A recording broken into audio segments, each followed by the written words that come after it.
जय श्री राम। सत हनुमान।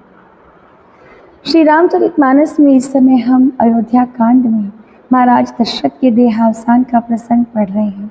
श्री राम के वन जाने के बाद उनके वियोग में महाराज दशरथ ने अपनी देह का त्याग कर दिया है। ये बड़ी प्रसिद्ध कथा है कि महाराज दशरथ और उनकी तीनों रानियों को बड़ी कठिनाई से पुत्र की प्राप्ति हुई थी। पुत्र कामेश की यज्ञ के द्वारा अग्निदेव ने जो प्रसाद उन्हें दिया था, उस प्रसाद के फल स्वरूप उसके आशीर्वाद से उनकी 3 रानियों से दशरथ जी को 4 पुत्रों की प्राप्ति हुई। लेकिन जब महाराज दशरथ का स्वर्गवास हुआ तो उनके 4 पुत्रों में से एक भी पुत्र उनके पास नहीं था। राम और लक्ष्मण वन में थे, भरत और शत्रुघ्न ननिहाल गए थे। राम को तो महाराज दशरथ के अंतिम संस्कार तक के लिए सूचना भी नहीं दी जा सकी, क्योंकि किसी को ज्ञात ही नहीं था कि राम किस ओर गए हैं, किस दिशा में गए हैं। भरत और शत्रुघ्न उनका अंतिम संस्कार कर सकें, इसके लिए उन्हें ननिहाल में सूचना भिजवाई गई और ननिहाल से उनके आने तक महाराज दशरथ के शव को संरक्षित करवा कर रखना पड़ा। अंतिम संस्कार के लिए भी दशरथ जी को प्रतीक्षा करनी पड़ी। प्रारब्ध, इसे ही कहते हैं प्रारब्ध। तो क्या साक्षात नारायण इस प्रारब्ध को बदल नहीं सकते थे? इतना कठिन प्रारब्ध भोगने की उन्हें क्या आवश्यकता थी? तो जब खुद नारायण विधि के विधान को और प्रारब्ध को इतना सम्मान दे सकते हैं कि अक्षरशः उसका पालन करते हैं, उसमें बाधा नहीं डालते हैं, तो हम क्या केवल इतना नहीं कर सकते कि अगर प्रारब्ध में कोई कठिनाई लिखी हो, अगर जीवन में कोई कष्ट आ जाए तो प्रभु से धैर्य मांगे, उसे प्रश्न न करें। ईश्वर से यदि हम धैर्य मांगें, साहस मांगें, अंधकार में देखने के लिए प्रकाश मांगें, तो वो प्रकाश प्रदान करते हैं, साहस प्रदान करते हैं, दिशा प्रदान करते हैं और हाथ पकड़कर उस पार ले भी जाते हैं। केवल विश्वास, धैर्य और ईश्वर के लिखे प्रारब्ध का सम्मान करने की आवश्यकता है। इसलिए मस्त रहिए, राम कथा का आनंद लेते रहिए। हर कठिनाई से लड़ने के लिए साहस प्राप्त होता रहेगा। तेल नाम भरी नृप तनु राखा, दूत बोलाई बहुरियस भाषा। धावहु बेगी भरत पहि जाऊ, नृप सुधि कतहु कहु जनि काहू। इतने कहेउ भरत सन जाई, गुरु बोलाई पठयउ 2 भाई। सुनु नियाय सुधावन धाय, चले बेग बर बाजी लजाय। अनरथ अवध आरंभेउ जब ते, कुसगुन होहि भरत कहूँ तब ते। देखहि राति भयानक सपना, जागी करहि कटु कोटि कल्पना। विप्र जेवाई देहि दिन दाना, शिव अभिषेक करहि विधि नाना। मागहि हृदय महेश मनाई, कुशल मात पितु परिजन भाई।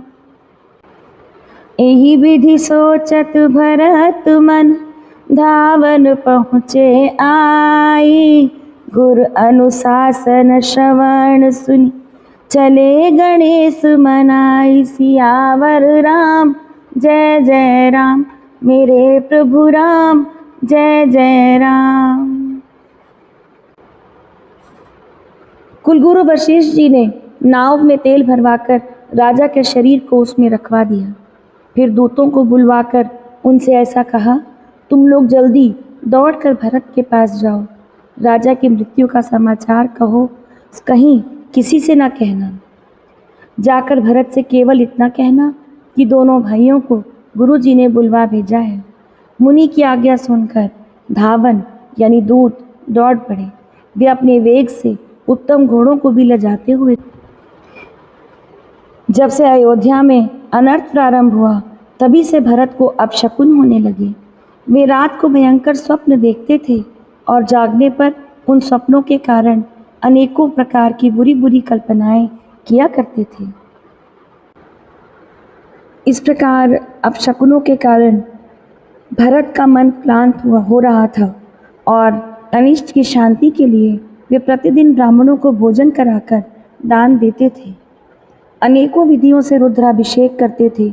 महादेव जी को हृदय में मनाकर उनसे माता पिता, कुटुंबी और भाइयों का कुशल क्षेम मांगते थे।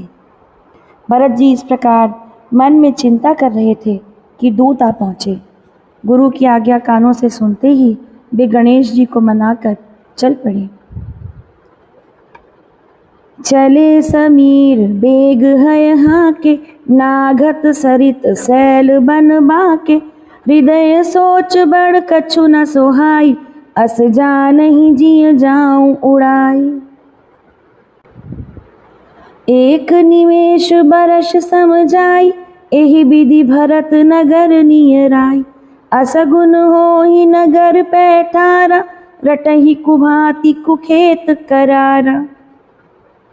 हवा के समान वेग वाले घोड़ों को हाँकते हुए वे विकट नदियाँ, पहाड़ तथा जंगलों को लांघते हुए चले। उनके हृदय में बड़ा सोच था, कुछ सुहाता न था।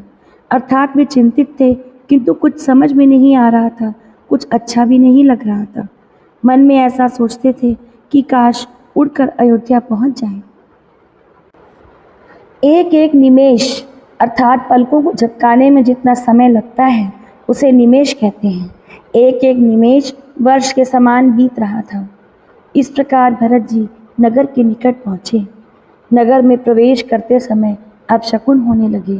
कौवे बुरी जगह बैठकर बुरी तरह से काँव काँव कर रहे हैं। खरसियार बोलहि प्रतिकूला, सुनि सुनि होई भरत मन सूला, श्रीहत सर सरिता बन बागा, नगर विशेषी भयावन लागा। खग मृग है गय जाहि न जोय, राम वियोग कुरोग बिगोय, नगर नारी नर निपट दुखारी, मनहु सबहि सब संपत्ति हारी। पुरजन मिलहि न कहहि कछु, गवहि जो हारहि जाहि, भरत कुशल पूछी न सकहि, भय विषाद मन माही। गधे और सियार विपरीत बोल रहे हैं। ये सुन सुनकर भरत के मन में बड़ी पीड़ा हो रही है।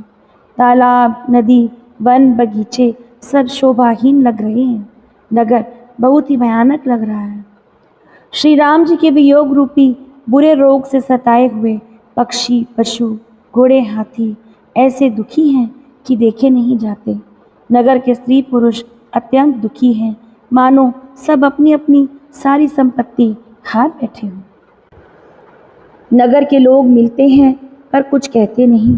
गांव से अर्थात चुपके से जोहार करके वंदना करके चले जाते हैं। भरत जी भी किसी से कुशल नहीं पूछ सकते क्योंकि उनके मन में भय और विषाद छा रहा है।